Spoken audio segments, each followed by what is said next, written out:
વિસાવદરના આમ આદમી પાર્ટીના નેતા હરેશ સાવલિયા ઉપર જેલમાં હુમલો કરવામાં આવ્યો। એ બાદ આપણે જોયું કે જેલ અધિક્ષક દ્વારા મોટા ખુલાસા કરવામાં આવ્યા, પરંતુ આ સમગ્ર બબાલ કેમ થઈ હતી અને કોણે કરી હતી તેના વિશે આજે વિગતે વાત કરીએ। નમસ્કાર, હું હંસિની અને તમે જોઈ રહ્યા છો નિર્ભય ન્યૂઝ। વિસાવદર મગફળી કેન્દ્રમાં જે હરેશ સાવલિયા દ્વારા દાદાગીરી કરવામાં આવી હતી, ગાળો બોલવામાં આવી હતી, એ જ વાતને લઈને તેમની સામે ફરિયાદ થઈ। અંતે તેમની ધરપકડ કરવામાં આવી। ગોપાલ ઇટાલિયાએ પણ વિસાવદર પોલીસ સ્ટેશનમાં મોટી બબાલ કરી હતી, પરંતુ ગઈકાલે સાંજના સમયે હરેશ સાવલિયા ઉપર હુમલો કરવામાં આવ્યો અને બાદ હવે આ વિષયને લઈને વધુ વિગતો સામે આવી રહી છે।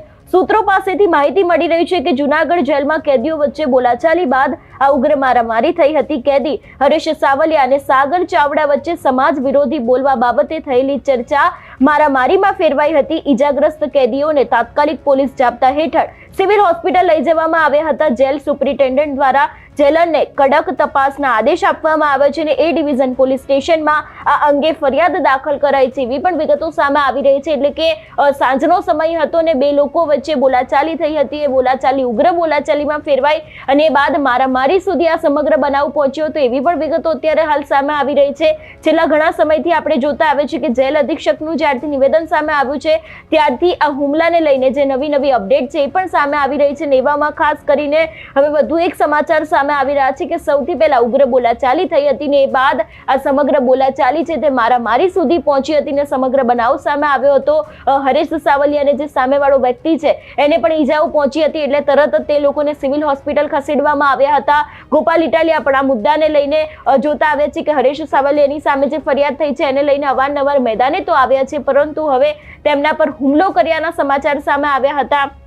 સિવિલ હોસ્પિટલ છે ત્યાં ગઈકાલથી જે ઘણા બધા આપના નેતાઓ અને સમર્થકો પણ પહોંચ્યા હતા। સૌથી પહેલા તો પોલીસ અધિક્ષકનું જે નિવેદન સામે આવ્યું છે આ સમગ્ર બાબતને લઈને તેના ઉપર નજર કરીએ।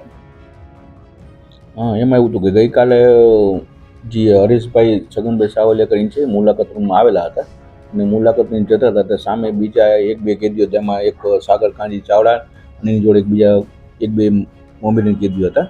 એટલે વચમાં આ લોકોએ શું થયું અમારા સ્ટાફને મને પૂછતા એવું લખ્યું કે આ લોકો વચમાં અચાનક બંને જણા ઝઘડી પડ્યા એટલે સ્ટાફ દોડીને ભાઈ છોડાયો એને, અને સ્ટાફ છોડીને દોડીને સીધા એને સિવિલ ડૉક્ટર પાસે લઈ ગયા અને આ બનાવ બનેલો। તો પછી બનાવની તપાસ કરતાં અમારે જેલર ગોયલને પૂછ્યું કે આને બનાવ શું થયો, તો એને જેલર ગોયલે તપાસ કરી તો એમ કીધું કે સાહેબ આ સામે કંઈક સમાજ વિરુદ્ધ બાબતની વાત થતી હતી, એમાં અચાનક 2-5 મિનિટમાં ઝઘડો થઈ ગયેલો અને તરત જ એને છોડાવીને એને આ કાર્ય કરવામાં આવેલી। ત્યારબાદ જેલના મેડિકલ ઓફિસરે તપાસ કરતા એ બંને એમ કીધું અમે સામે અમારે ફરિયાદ કરી છે અને અમને ઈજાઓ થઈ છે નાની મોટી, તો એને જેલના મેડિકલ પોલીસ જાપ્તા સાથે અને સિવિલ હોસ્પિટલમાં મોકલવામાં આવેલા અને સિવિલ હોસ્પિટલમાં એને ત્યાં એડમિટ કરવામાં આવેલા છે। હવે ફરિયાદ થઈ છે કે અમે તપાસ પૂછતા એડી પોલીસ સ્ટેશનમાં તો ફરિયાદ થઈ છે, ફરિયાદ શું થઈ છે એ પછી અમે તપાસનો વિષય છે, અમને ફરિયાદ મળે ત્યારબાદ અમે કાર્યવાહી કરશું। અને ત્યારબાદ આ જે ઝઘડો કરનાર કેદીઓ છે એની તપાસ અમે અમારા જેલસી ગોયલને આપેલી છે અને જેલસી ગોયલે અમે સ્ટેટમેન્ટ લઈ અને યોગ્ય શિક્ષાત્મક કાર્યવાહી કરવામાં આવશે સામે જેને બીજી ગુનો કરેલો છે અને તેનો રિપોર્ટ નામદાર કોર્ટમાં કરવામાં આવશે।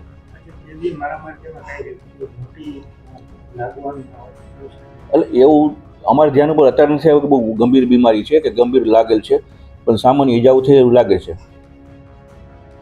આ સમગ્ર ઘટનાની જો વાત કરવામાં આવે તો જૂનાગઢના વિસાવદરની અંદર મગફળી કેન્દ્રમાં ક્યાંક ખેડૂતોની સાથે કડદો થઈ રહ્યો છે। ખેડૂતોની પાસેથી પૈસા માંગવામાં આવી રહ્યા છે। જે વેપારી અને મજૂરો હોય છે એ લોકો દ્વારા તે લોકોની સામે ગાળો ભાંડવામાં આવી હતી।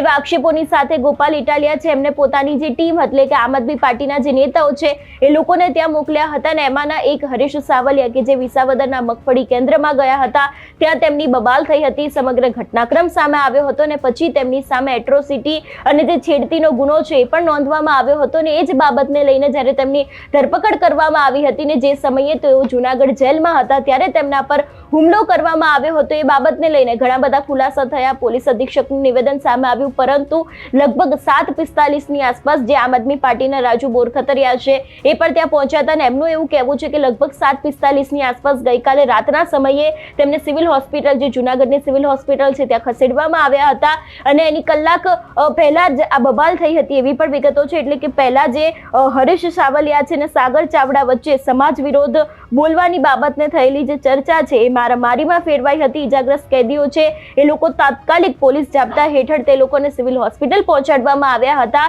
અને ક્યાંક ને ક્યાંક જે એક સમાજ વિરોધી બોલવાની જે બાબત હતી, જે ચર્ચા થઈ હતી, એ બાદ ઉગ્ર બોલાચાલી થઈને અંતે મારામારી થઈ હતી ને એ બાદ તે લોકોને સિવિલ હોસ્પિટલ પણ ખસેડવામાં આવ્યા છે એવી પણ વિગતો સામે આવી રહી છે. લગભગ સૂત્રો પાસેથી એવી પણ માહિતી મળી રહી છે કે 4 જેટલા કેદીઓ છે લોકોની વચ્ચે આ બોલાચાલી અને એ બાદ મારામારી થઈ હતી એવી પણ વિગતો સામે આવી રહી છે. જોવાનું રહેશે કે હવે આ ઘટનાની અંદર કયો વળાંક આવે છે. તમારું શું માનવું છે આ વિષયને લઈને અમને કમેન્ટ કરીને ચોક્કસથી જણાવજો. તેની સાથે અમારી ચેનલ નિર્ભય ન્યૂઝને લાઇક, શેર અને સબસ્ક્રાઇબ કરવાનું ભૂલશો નહીં. નમસ્કાર.